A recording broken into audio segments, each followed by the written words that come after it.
বাইরে কি গরম বসছে, ঠান্ডার মধ্যে ঢুকে একটা ঘুম দিই। চিন্তা করেন না, আমি ঠিক মতো বসে যাবো। তোমার জামাই ফোন করছিল, অনেক চিন্তা করে তোমার নিয়ে। জামাই অনেক ভালোবাসতো না, তোমার জামাই তো বড় পুলিশ অফিসার। আমার না কারণ আমরা করবো না তো।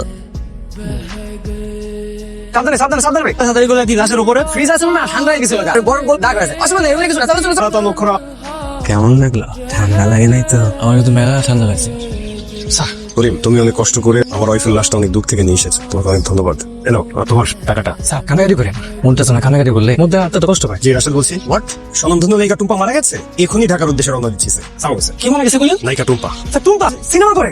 স্যার কি কইতেছেন? স্যার আমি তো তার মেলা বড় ফ্যান। এই যে আমার মোবাইলে স্যার যত যে গান সিনেমা সব মেলা মেলা। করিম, তুমি তো এখনই গাড়ি নিয়ে ঢাকার উদ্দেশ্যে যাবে, রাইট? স্যার আমি তো রাখেই যাবো। তোমার গাড়িতে করে নায়িকা টুম্পার পাশে নামিয়ে দিতে পারবে? পারুন না কেন? গাড়ি রেডি করো, আমি রেডি হয়ে আসছি। স্যার স্যার ম্যাডামের লেগা কষ্ট পেন, মানুষ তো স্যার মরণশীল, মরতো তো একদিন সবারই, তাই না স্যার? দেখবেন আল্লাহ ম্যাডাম রে জান্নাতবাসী করবে। আপনি কিন্তু অনেক ভালো মানুষ স্যার, আপনার মতো পুলিশ অফিসার দেশে খুঁজে পাওয়া মুশকিল আছে।